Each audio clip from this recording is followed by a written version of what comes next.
This talk is on the codes on some Scottish notes, which have been on the notes for roughly nearly 60 years now. First, we'll look at the encoding marks used from 1963 to 1967 to 1983, and then some UV barcodes which have been used from the early 1990s onwards. Traditionally, Scottish banks have never reissued notes from other banks, with the exception of the last few years, possibly. In the early days of Scottish banking, the banks took great pleasure in collecting their rivals' notes, then presenting them and requesting payment in coin for the notes. There's a couple of well-known examples where it obviously took a long time to count out hundreds of pounds worth of notes in sixpences. But eventually a more civilised approach was adopted. In 1952, the Bank of Scotland, the Royal Bank of Scotland, began to formally exchange their notes. So the bank with the net debt paid the net creditor in bills of exchange on their London correspondence. In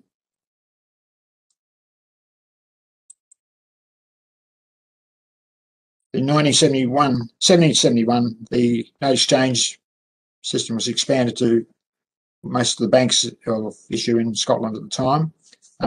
So any towns or cities with multiple banks had an exchange. Proved to be a check on over-issuing by smaller banks, because any surplus notes issued would be soon returned to the issuer by the other banks. The Ayr Bank was a notable overissue at the time, and its debts on bills on his London correspondence soon became very large, and when the London connections failed, the Ayr Bank failed spectacularly. There was no limited liability at the time, so the shareholders had to make up all the debt, and many of them became bankrupt.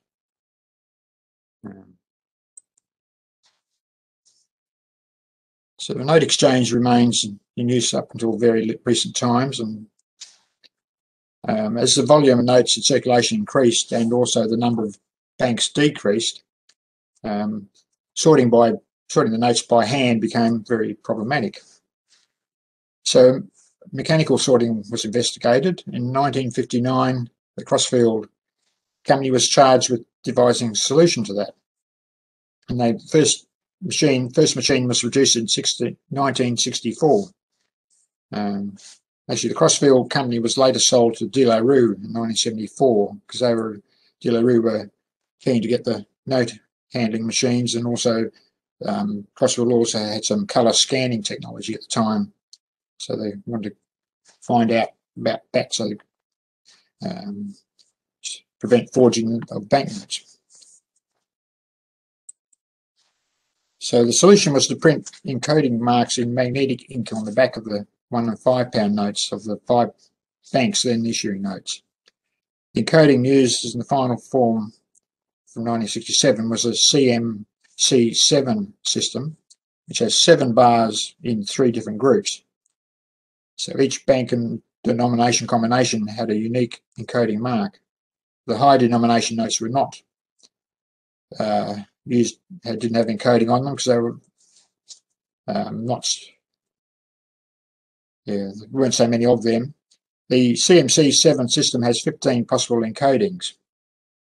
The 5 encodings with the first group of 1 were not used. There are some stages of experimental encoding marks before the final form was selected. The British Linen Bank had, in 1962, £1 notes. They had marked cancel test note on the front, and on the back they had the encoding marks on the borders on the extreme left and extreme right of the note. That wasn't the final form that was used. 1963, the Bank of Scotland also tried some marks in the border, but they had them on the front, and it's very difficult to see them. They are there.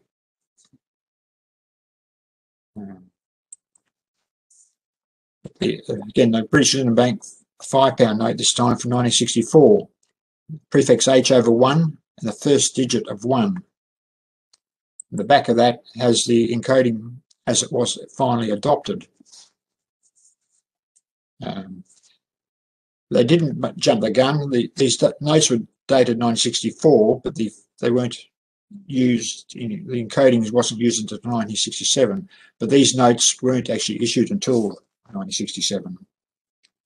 So now we look at some of the encodings on the different notes. Bank of Scotland, £1. You see there's 3, then a 1, then a 3. It's also repeated on the other side, depending on which way up your note was fed into the machine. That one's the same both sides, both of them, of course. £5, 214, and it's upside down on the right-hand side there.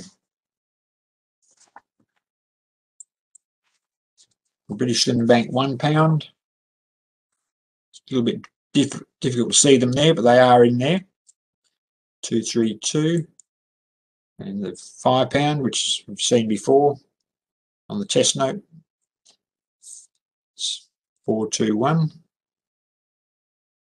The Clydesdale Bank, £1, it's 232. And the Clydesdale £5 with a wee slick at Taran Kimmeris Beastie on the back.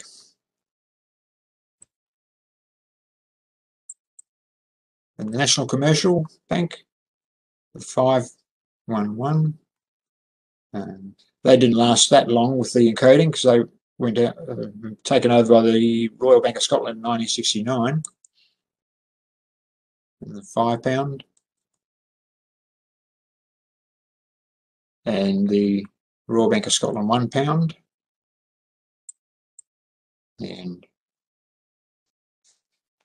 the Royal Bank of Scotland £5.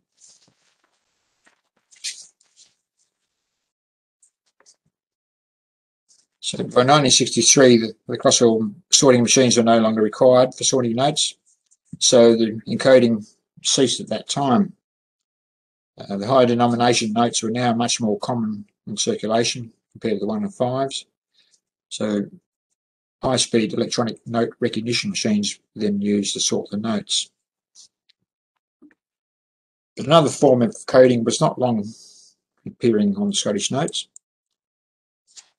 From the early 1990s, all the 3 Scottish banks began including barcodes in fluorescent ink on their notes. You can see them under normal light if you hold them at a very oblique angle. You can see some of the marks, but it's far easier to see them under UV light. All the notes were now being printed by De La Rue at that time. Most bank denomination combinations have a unique barcode. There are a couple of exceptions which we'll see later on. But what is the purpose of these barcodes? There's a European patent which I've stumbled across, published in 1999. Explicitly mentions some of the barcode, the Scottish barcode on the notes, and we'll see also lists some of the barcodes used. The main claim of the patent is that the notes could be identified by ATMs, automatically recognised, and they could be reissued under certain circumstances without human intervention. The inventors are listed as Gary A. Ross of Collinsborough in Fife and Sheikh Miran of Dundee, and also the NCR Corporation. And there's some of the codes that are explicitly quoted in the patent. The Clydesdale, 5, 10 and 20 for each of the 3 banks. Codes look quite intimidating, but I'll explain what they actually mean in a minute. And it also goes on to say that it could also check for forgeries. So I'm not quite sure exactly how it does, how they claim to do that, but this is some of the outputs from the machine.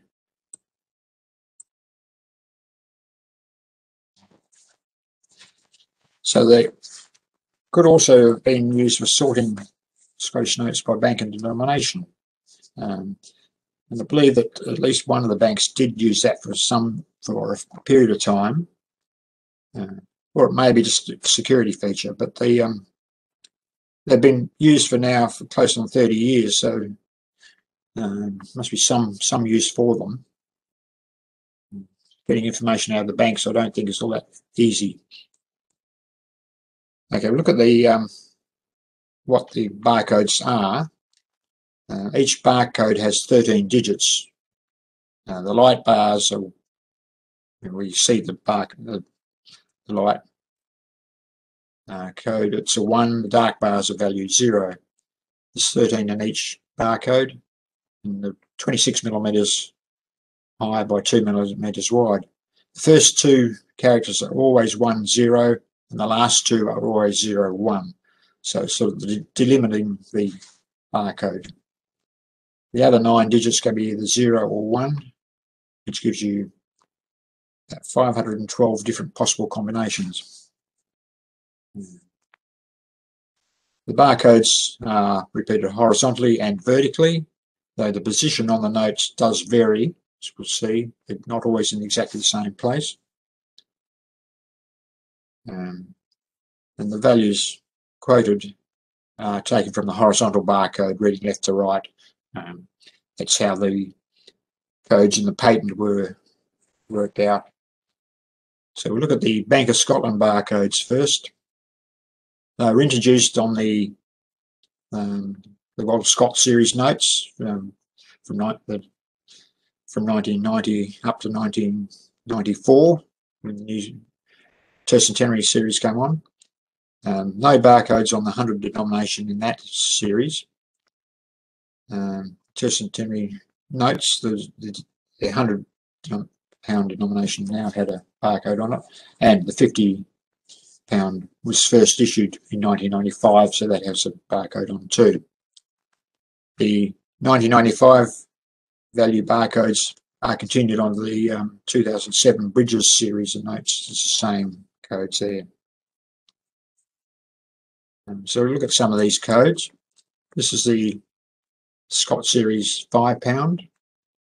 You see there's a couple of zeros, and that's the 1 at the beginning, and a couple of zeros, and another 1, another 0, and 2 1s, and 2 zeros, reading across from left to right, 2 1s and 0 1.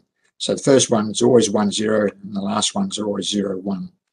And you can see they're repeated vertically as well. And the 1995 series, it's quite different code on the 5 pound note. There's a lot of zeros in that one. And the 10 pound, the earlier one. And the later 10 pound, as you see, the position of the codes has changed considerably. There's a lot of 1s in that one. The early 20 pound. There's other features on the notes obviously come up under UV light as well as the barcodes. And the later 20 pound note, quite a different code. And then the 50, which only came in on the tercentenary series, and the 100 pound from the tercentenary series as well.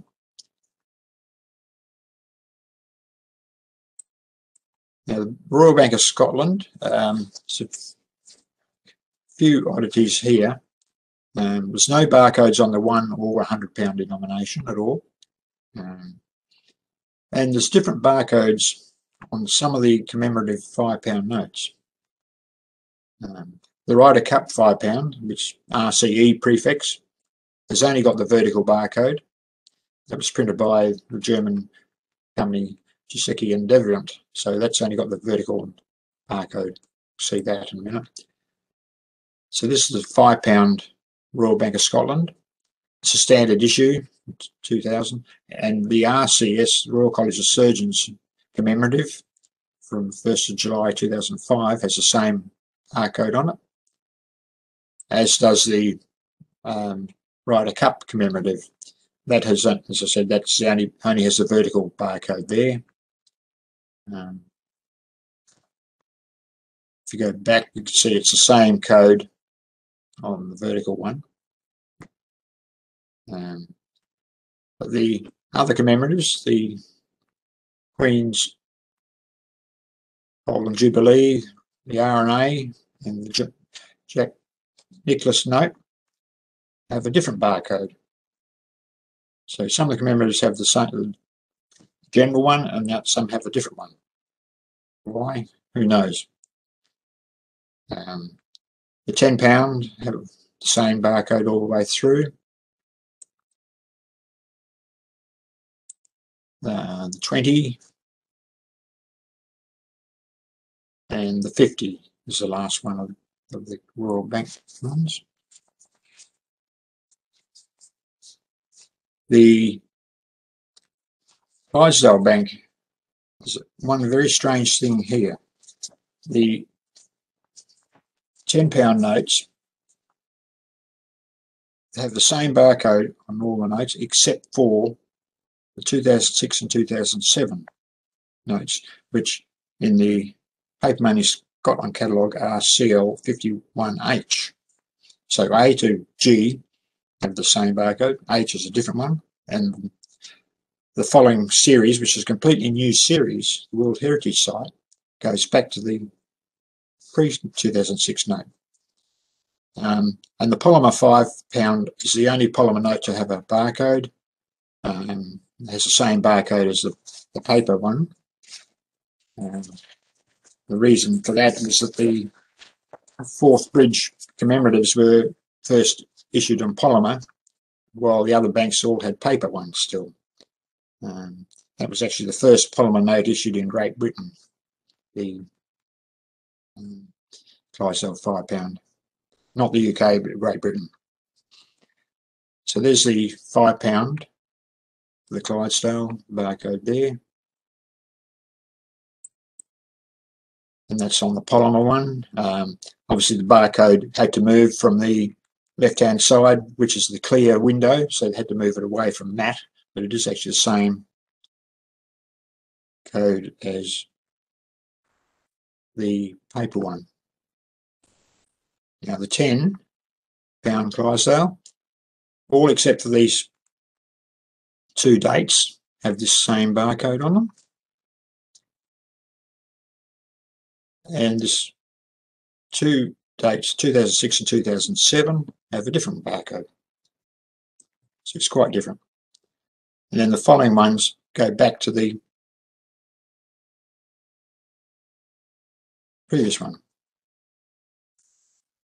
And there's actually a £10, the Commonwealth Games note, issued on the 15th of March 2006, and that has a standard barcode on it. The first of the £10 notes with a different one was dated the 14th of March 2006. So yeah, so who knows why they changed it just for that one, those two dates. The Clydesdale £20 with quite a bit of other UV features on there, and the 50,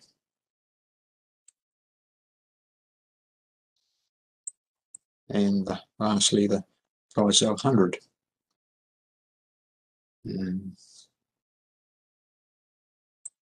So to sum up, the note exchange is still operating well. For about 260 years operated. Encoded notes in the Crossville sorting machines had a relatively short life. They were on the £1 and £5 notes only. I believe that the high-speed electronic note recognition is now being used to sort notes. So that the barcodes are still being printed on the paper notes. How much long? Well, there's not many of those left now. The 50s going polymer, and then maybe the 100s as well. But these UV barcodes have been used for around about 30 years now, so there must be some reason why they're still printing them. Okay. Well, thank you. That's all I've got to Customer talk.